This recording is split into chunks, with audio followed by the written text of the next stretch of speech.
Thomas George. ഒരുപക്ഷെ അദ്ദേഹം ഇതിലും കുറച്ചുകൂടെ നേരത്തെ വന്നിരുന്നെങ്കിൽ നമുക്ക് കുറച്ചുകൂടെ നല്ലൊരു റിസൾട്ട് ഉണ്ടാക്കിയെടുക്കാൻ സാധിക്കുമായിരുന്നു എന്നാണ് എനിക്ക് തോന്നുന്നത്.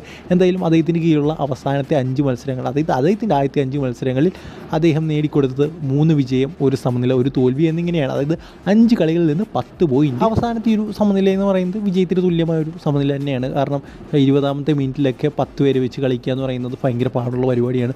സോ നമുക്ക് സക്സസ് ആയിട്ട് ചെയ്യാൻ സാധിച്ചു. അതായത് 10 മിനിറ്റ് ഡൗൺ ചെയ്തതിന് സമനില തന്നെയാണ്. ഇനി ബാക്കിയുള്ളത് വല്ല അബദ്ധത്തിലൊരു കൗണ്ടർ അറ്റാക്ക് വല്ല ഒരു ഗോൾ വന്നാൽ ഒരു വിജയം, അല്ലാതെ നമുക്ക് അതിൽ കൂടുതലൊന്നും ചെയ്യാൻ സാധിക്കുന്നില്ല. 10 പേരായിട്ട് ചുരുങ്ങിക്കഴിഞ്ഞാൽ എന്തായാലും അത് തന്നെയാണ്, ആ ഒരു ഗെയിം പ്ലേ തന്നെയാണ് കാണാൻ സാധിച്ചത്.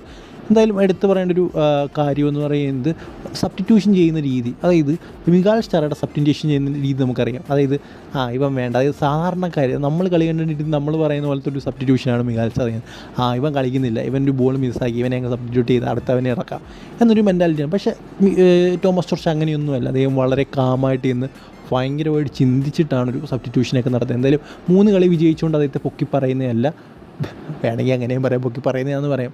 ബട്ട് അദ്ദേഹം റിസൾട്ട് കൊണ്ടുവരുന്നുണ്ട്, അതുകൊണ്ടാണ് പൊക്കി പറയുന്നത്. എന്തായാലും ഇനിയും ഈ ഒരു സീസൺ എൻഡായി കഴിഞ്ഞ് നമുക്ക് പ്ലേ ഓഫിലേക്ക് കയറാൻ സാധിച്ചു കഴിഞ്ഞാൽ അതൊരു വലിയ അച്ചീവ്മെൻറ്റാണ്. ഈ ഒരു സാഹചര്യത്തിൽ നിന്ന് പ്ലേ ഓഫിലേക്ക് കയറാൻ സാധിച്ചു കഴിഞ്ഞാൽ ഒരു വലിയ അച്ചീവ്മെൻറ്റാണ് തോമസ് ജോർജിനും പുരുഷോത്തമനും എന്ന് തന്നെ പറയണം. സോ എന്തായാലും ഇങ്ങനെ വേറെ ലെവലൊരു കോച്ച് തന്നെയായിട്ട് മാറിയിരിക്കുകയാണ് ഇപ്പോൾ. സോ എന്തായാലും നിങ്ങളുടെ അഭിപ്രായം എന്താണെന്ന് കമൻറ്റ് ബോക്സിൽ പറയുക. അടുത്ത വീട്ടിൽ കാണുന്നവരെ ഗുഡ് ബൈ. പിന്നെ ലൈക്കിൻ്റെ കാര്യം മറക്കണ്ട, 300 ലൈക്കിൻ ടാർഗറ്റ്. തോമസ് ജോർജിന് ഇഷ്ടമുള്ളവരെല്ലാം ലൈക്ക് ചെയ്തിട്ട് വീഡിയോ കാണുക.